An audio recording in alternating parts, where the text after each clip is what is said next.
11th class. Today's topic is dot product और scalar product. पिछली class में हमने क्या सीखा था बेटा? वेक्टर को ऐड करना. अब वेक्टर को मल्टीप्लाई करना सीखेंगे हम. किन्हीं भी दो वेक्टर को कैसे मल्टीप्लाई करेंगे. ठीक है. तो मल्टीप्लाई करने के भी दो मेथड हमारे पास, एक डॉट प्रोडक्ट और एक क्रॉस प्रोडक्ट. ठीक है. तो पहले पढ़ेंगे हम डॉट प्रोडक्ट. इसका दूसरा नाम क्या है? Scalar product. क्यों बोलते हैं इसको स्केलर प्रोडक्ट? क्योंकि जब दो वेक्टर क्वांटिटी को हम मल्टीप्लाई करेंगे या डॉट प्रोडक्ट करेंगे तो जो रिजल्ट आएगा ना, वो एक क्या आएगा? स्केलर क्वांटिटी आएगा. ठीक है. इसको समझो कैसे करेंगे. तो लेट अस कंसीडर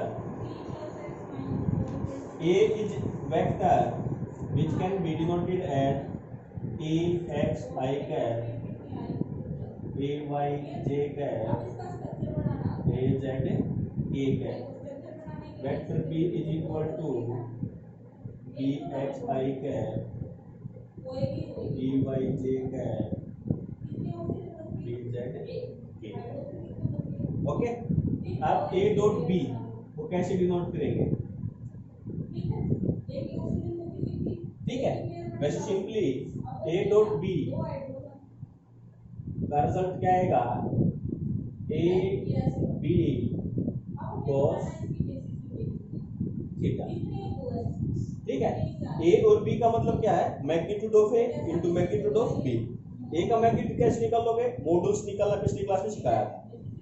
मॉडुलस निकालोगे A का, B का मॉडुलस निकालोगे, थीटा कोई भी एंगल गिवन होगा, वैल्यू पुट करके मल्टीप्लाई कर दो. ओके. यदि एंगल थीटा गिवन नहीं है तो कैसे सॉल्व करोगे? A डॉट B, A की वैल्यू को पुट किया,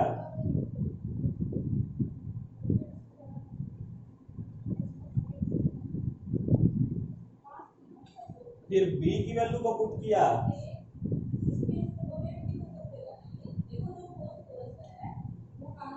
अब इस तरह से शायद 10th क्लास में भी हमने मल्टीप्लिकेशन सीखी थी.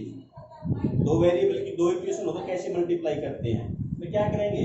पहले इक्वेशन की फर्स्ट वेरिएबल से पूरी इक्वेशन को मल्टीप्लाई करेंगे, फिर सेकंड इक्वेशन से पूरी को मल्टीप्लाई करेंगे, फिर थर्ड को पूरी से मल्टीप्लाई करेंगे. ऐसे ही करते हैं ना. ऐसे ही कर रहा हूं बेटा. पहले इस टर्म को इस पूरी इक्वेशन से मल्टीप्लाई कर रहा हूं. ax I कैप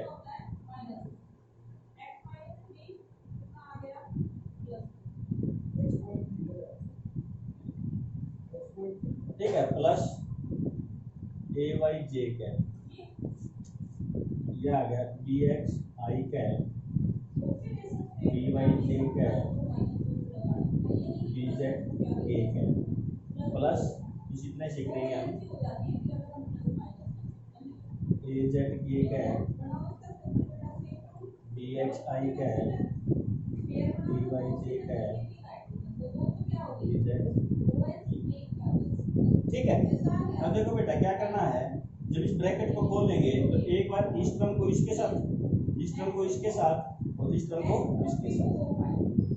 ठीक है. तो मैंने क्या किया? ax इंटू bx, क्योंकि कोफिशिएंट को अलग निकाल दिया, I डॉट I प्लस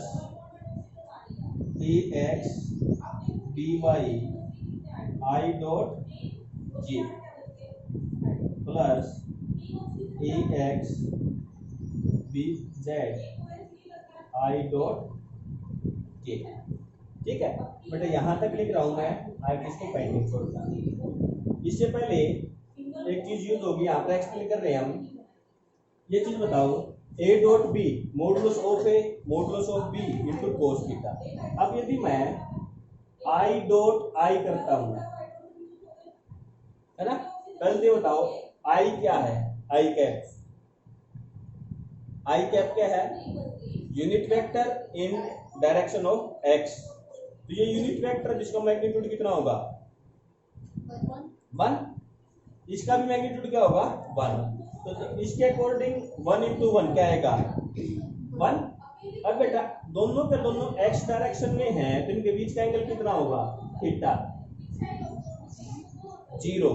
जब दो वेक्टर बेटा पैरेलल हो या सेम डायरेक्शन में हो तो उनके बीच का एंगल कितना होता है? 0. और ये आ गया cos 0. इसकी वैल्यू कितनी आ गई? 1. मींस I डॉट I की वैल्यू कितनी आ गई? 1. सेम इसी तरह से यदि जे डॉट जे और के डॉट के होगा तो इनकी वैल्यू कितनी आएगी? रीजन पता चल गया ना। अब सेकंड देखो, यदि मैं करता हूं आई डॉट जे, तो आई का मैग्नीट्यूड कितना? 1, जे का मैग्नीट्यूड कितना? 1, ये था क्या 1। अब आई और जे के बीच का एंगल कितना है? 90। क्यों? क्योंकि आई तो x डायरेक्शन में है और जे है y डायरेक्शन में।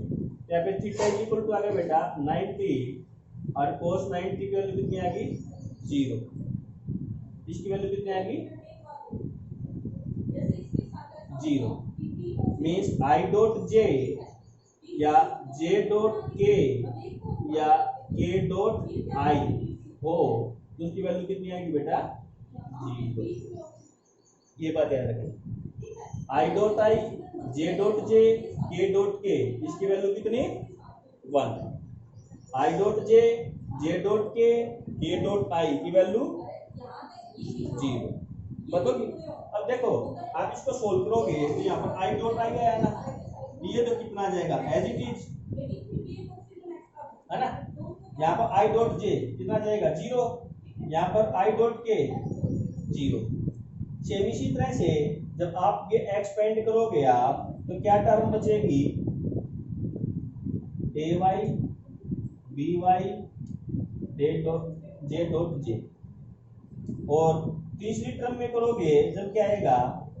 ए Z B Z K dot K, ये बचेंगे ना। बाकी सारी टर्म बेटा 0 होती चली जाएगी। समझ में आया? पूरी लिखूं? कर लोगे ना एक्सपेंड, जिस तरह से ये एक्सपेंड की है इसी तरह से वो अगली के साथ उससे अगली के साथ। तो जहां पर जे डॉट जे के डॉट के I dot I way term तो बचेंगी, बाकी सारी की सारी क्या हो जाएंगी? 0। तो फाइनल में क्या बचा? A X B X, A Y B Y, A Z B Z, this is equal to A dot. तो ए डॉट बी, यदि आपके पास कोई भी दो वेक्टर दे रखे हैं उसका आंसर पूछे, आपको क्या करना है? डायरेक्ट आई के कोफिशिएंट को मल्टीप्लाई कर दो, जे के कोफिशिएंट को मल्टीप्लाई कर दो, के कोफिशिएंट को मल्टीप्लाई कर दो, और मल्टीप्लाई करने के बाद जो आंसर आएगा that will be the dot product. ठीक है। अब देखो इसमें सारे के सारे कोफिशिएंट मल्टीप्लाई हुए तो कोई न्यूमेरिक वैल्यू आएगी ना?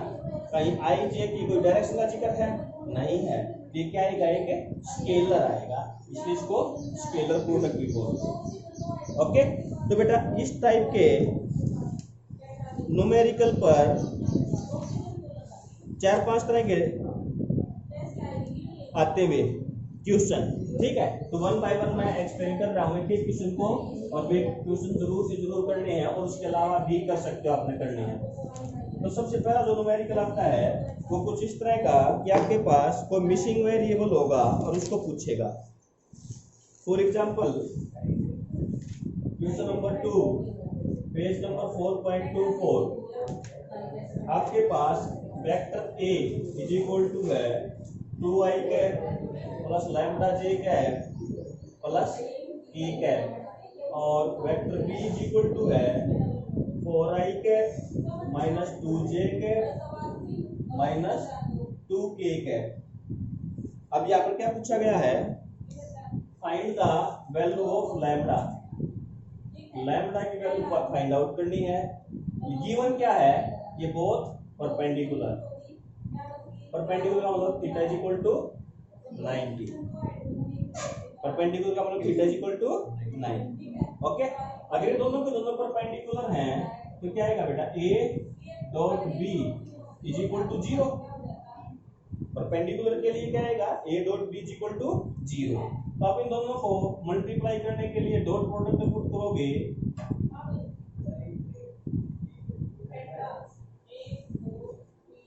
और इसको इक्वल टू 0 पुट कर दो। ठीक है। अब डॉट प्रोडक्ट भी सिखाया था तो क्या करना है? i के कोफिशिएंट से i का कोफिशिएंट मल्टीप्लाई, तो 4 2 जा 8, j का कोफिशिएंट -2, यहाँ पर लैम्डा कितना क्या? -2 लैम्डा, k का k के साथ -2 इज इक्वल टू 0। अब इस 2 लैम्डा को परली साइड ले गया तो कितना है बेटा? 6। तो लैम्डा इज इक्वल टू कितना आ गया?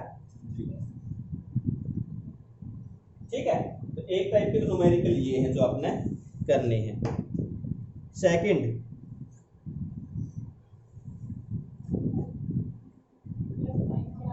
Question number 7। क्वेश्चन नंबर 7 में क्या है बेटा, आपको फोर्स दे रखा है 4i cap plus j plus 3k cap और डिस्प्लेसमेंट दे रखा है बेटा 11i cap plus 11j cap plus 15k cap. मतलब आपको फोर्स दे रखा है और डिस्प्लेसमेंट दे रखा है, तो क्या पूछा इसने, वर्क डन। तो वर्क डन की बेसिक डेफिनेशन क्या है बेटा, force into displacement, force into displacement. तो फोर्स दे रखा है, डिस्प्लेसमेंट दे रखा है, दोनों क्या करोगे, डॉट प्रोडक्ट। तो वैल्यू पुट कर दो 4i cap plus j cap plus 3k cap dot 11i cap 11j cap 15k cap. करो मल्टीप्लाई, 11 क्या i के कोफिशिएंट 11 4 जा 44 प्लस 11 प्लस 45, इन सभी को ऐड करो कितना आएगा,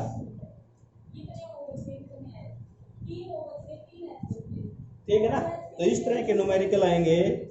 अच्छा, इसके अलावा क्या आएगा, एंगल निकालना, दो वेक्टर के बीच का एंगल निकालना।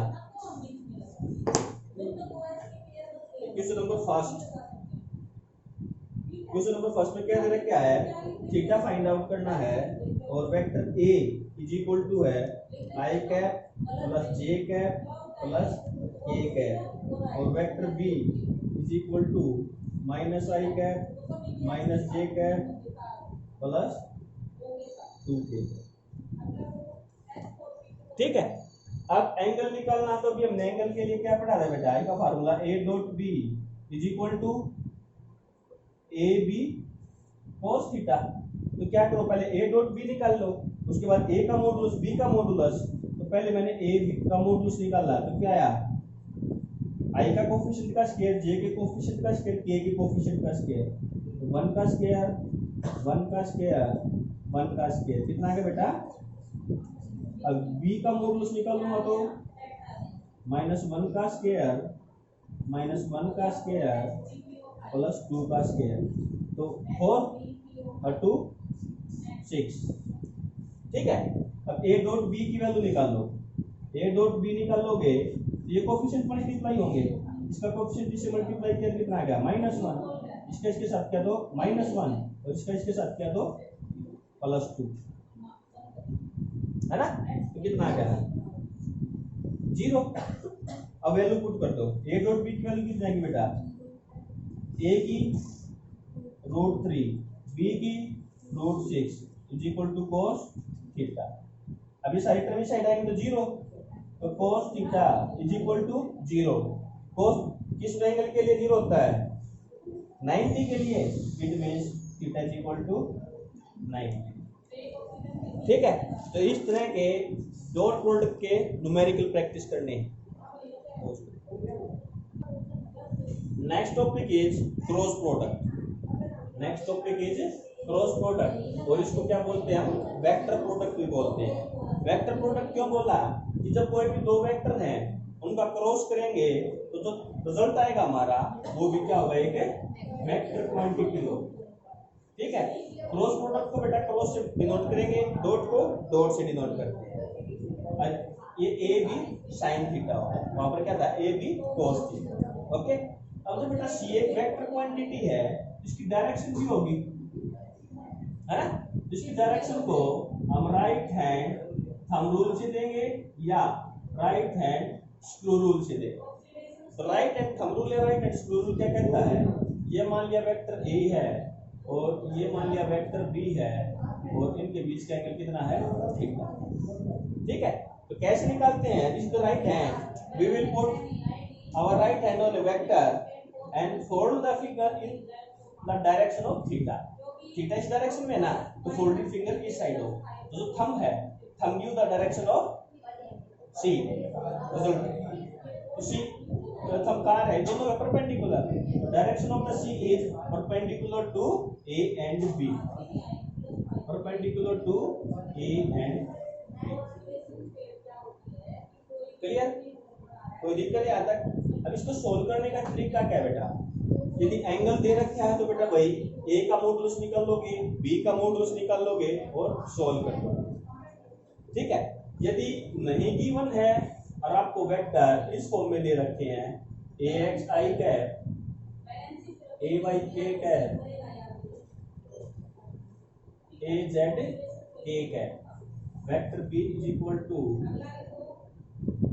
B X I cap, B Y J cap, B Z K cap. ठीक है? इसको क्रॉस करना बेटा थोड़ा सा टिपिकल, इसको ध्यान से सीखना आपने। A cross B, I cap, J cap, K cap, value put करो A X, A Y, A Z, B X, B Y, B Z, इस तरह से लिखना। ठीक है? अब लिखने के बाद क्या क्या बेटा, जो आपकी ये बनी है इनको बोलते हैं रो, इनको बोलते हैं रो, और इनको बोलते हैं कॉलम, कॉलम। ठीक है? अब क्या करना है, हम रो के हिसाब से एक्सपेंड करेंगे। अब ये फर्स्ट रो है, ये फर्स्ट रो का फर्स्ट एलिमेंट है, इसको हम एड्रेस लिखेंगे 1 1। ओके? ये फर्स्ट रो है, ये सेकंड कॉलम है, इसको लिखेंगे 1 2, इसको लिखेंगे 1 3। अब ये सेकंड रो फर्स्ट एलिमेंट 2 1 2 2 2 3 3 1 3 2 3। समझ में आएगा क्या बेटा? इनका एड्रेस है, कौन सी रो और कौन से कॉलम के हैं ये, और जो फर्स्ट लेटर बताएगा वो क्या बताएगा आपको, रो, और जो सेकंड बताएगा वो बताएगा कॉलम। ठीक है? अब इसको मैं एक्सपेंड कर रहा हूं बेटा फर्स्ट रो के अकॉर्डिंग, तो फर्स्ट रो के अकॉर्डिंग एक्सपेंड करूंगा तो मेरा आ गया ना, और इससे पहले -1 की पावर इन दोनों का सम 1 + 1 2, इसका सम बेटा -1 की पावर 2 हो गया इनटू आई। अब क्या करना है बेटा, इस रो को छोड़ दो और इस कॉलम को छोड़ दो, तो क्या बच गया, ए Y, B Y, A Z, B Z. ठीक है? प्लस फिर -1 की पावर, अब बेटा इस इनका सम कितना है 3 इनटू जे कैप। अब बेटा इस रो को और इस कॉलम को छोड़ना है, तो क्या बच गया, ए X, B X, A Z, B Z. ठीक है ना? इसके बाद -1 की पावर, इसका सम कितना होगा 4 इनटू ए कैप। अब बेटा इस रो को और इस कॉलम को छोड़ दो, ए X, B X, A Y, B Y. यहां तक समझ में आया? यहां तक किसी को दिक्कत? चलो अब देखो बेटा, -1 का स्क्वायर करेंगे तो प्लस आ जाएगा ना, तो सीधे आ गया आई। अब क्या करना है, इसके मल्टीप्लिकेशन में से इसको सब्ट्रैक्ट करना है, क्या जाएगा A Y, B Z minus B Y, -1 की पावर 3 क्या हो जाएगा, माइनस जी, इसकी multiply A X B Z minus B X A Z. Okay? Plus ये कितना हो जाएगा, प्लस का 4, इसकी multiply A X B Y minus B X. ठीक है ना? अब देखो इनको सोल्व करोगे तो ये तो कोई ना कोई न्यूमेरिक वैल्यू आएंगी, और इनके साथ आई जे के आ रहा है, तो आई जे के आ रहा है तो जो आपका सी आया ये क्या है कि वेक्टर क्वांटिटी।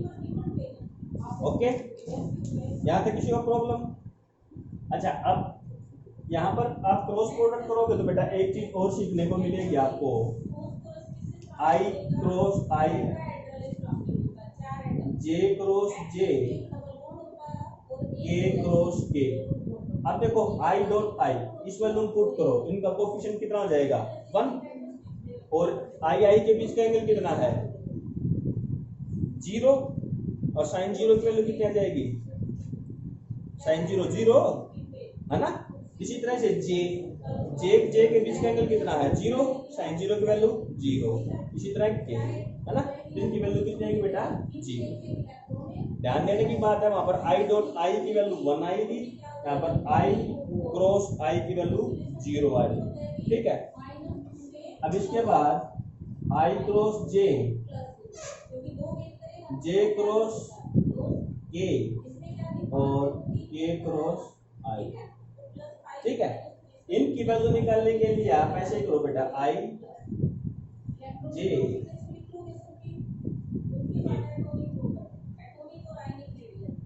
ऐसे, आई क्रॉस जे तो क्या आएगा के। अब जे क्रॉस के क्या आएगा आई। अब के क्रॉस आई, ठीक है ना। ये बेटा इस डायरेक्शन में घूमोगे जब आप क्लॉकवाइज, यदि एंटी क्लॉकवाइज घूमोगे ना तो इनका उल्टा हो जाएगा। यदि आप जे क्रॉस आई करोगे तो माइनस के क्रॉस जे करोगे तो आ जाएगा माइनस आई, और के क्रॉस आई क्रॉस के करोगे तो आ जाएगा माइनस। समझ में आया? ये रूल है बेटा, इस तरह से क्लॉकवाइज, इसको इस तरह से। ठीक है, अब इसमें जो न्यूमेरिकल हैं 4-5 टाइप के जो मोस्ट इंपोर्टेंट हैं, ठीक है, वे बता रहा हूं मैं, और वे करने हैं। एक तो area of triangle, area of triangle निकालना, एरिया ऑफ पैरेललोग्राम निकालना। ठीक है ना, एरिया ऑफ पैरेललोग्राम कैसे निकालोगे, वो भी 2 तरीके हैं। मैं पहले लिख देता हूं, प्रैक्टिस करना फिर आपने। फर्स्ट इंपोर्टेंट टॉपिक ट्रायंगल का एरिया, ठीक है। फिर पैरेललोग्राम, पैरेललोग्राम के भी 2 केस पढ़ेंगे बेटा, जब साइड दे रखी है और डायगोनल दे रखी है, ठीक है ना। इसके बाद पैरेललोपिप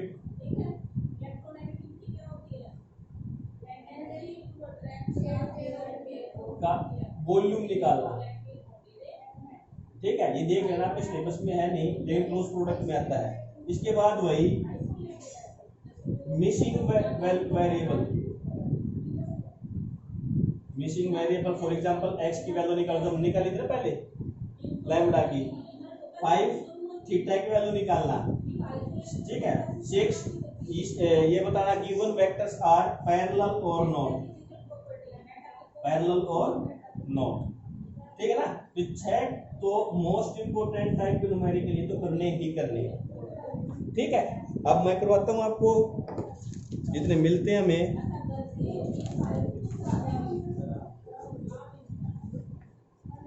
एक तो बेटा क्वेश्चन नंबर 2 पेज नंबर 4.31 क्या दे रखा है, prove that vector A is equal to 4i cap plus 3j cap plus k cap, vector B is equal to 12i cap plus 9j cap plus 3k cap are parallel. क्या prove करना है, parallel है या नहीं, ठीक है। तो ये था ना पैरेलल और नॉट, ठीक है, इस टाइप का है। तो पहले बताओ, यदि अब दोनों वेक्टर पैरेलल होंगे तो इनके बीच का एंगल कितना होगा 0।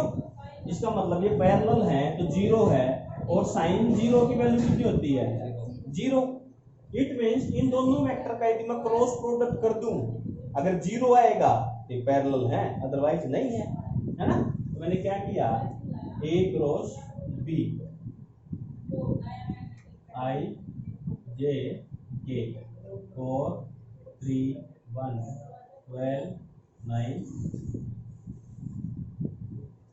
ठीक है। अगर इनका डॉट प्रोडक्ट 0 आ गया दोनों पैरेलल। क्लियर?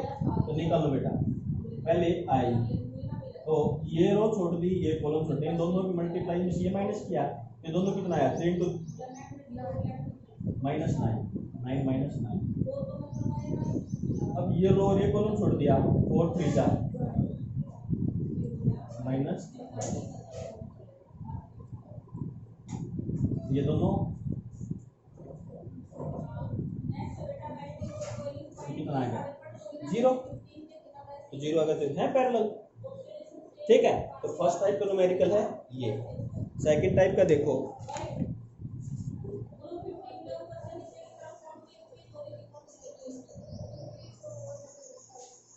सेकंड टाइप का न्यूमेरिकल देखा,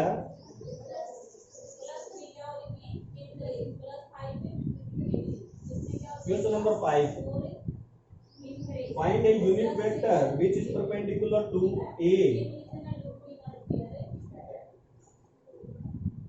4i minus j plus 3k और vector b is equal to minus 2i plus j minus 2k।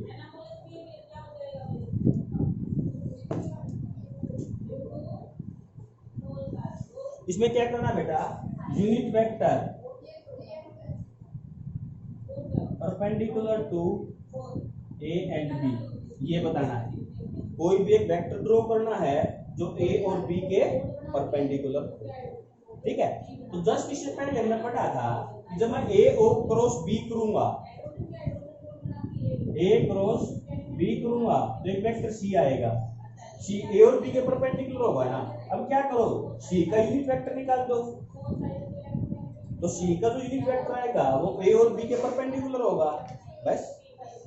तो कैसे सॉल्व करेंगे वही तरीका, आई जे के 4 -1 3 -2 1 -2, तो सॉल्व करेंगे बेटा इसको। तो ये रो छोड़ दिए, इन दोनों को मल्टीप्लाई किया तो कितना आया 2, इन दो -3 2 -3 माइनस जे, इसको -8, ये -6 प्लस 6 आ जाएगा बेटा। ठीक है, प्लस के कितना आ गया बेटा 4, ये प्लस हो गया माइनस, क्या minus I cap minus minus plus 2 J cap plus 2 के, ये आपका वेक्टर सी आ गया। अब ये वेक्टर सी ए और बी के परपेंडिकुलर ना, अब सी का यूनिट वेक्टर निकाल दे। तो सी का यूनिट वेक्टर निकालना कल सिखाया था, unit vector of C is equal to C upon modulus of C, है ना, ये तो फार्मूला था। अब क्या करूंगा, वेक्टर तो है, सी का मॉडुलस निकाल दूं, तो सी का मॉडुलस निकाला तो क्या आया -1 का स्क्वायर प्लस 2 का स्क्वायर प्लस 2 का स्क्वायर, तो कितना है बेटा 1 + 4 + 4 3। ठीक है, आप वैल्यू पुट कर दो, -i cap plus 2j cap plus 2k cap upon. ठीक है, तो आपका यूनिट वेक्टर कितना जाएगा 1/3 i cap plus 2/3 j cap plus 2/3 सीधा unit vector which is perpendicular to A and B। ठीक है, या कि तो बेटा इसी तरह से इस टाइप के और करना है, और कोई प्रॉब्लम हो तो ले लेना। ओके।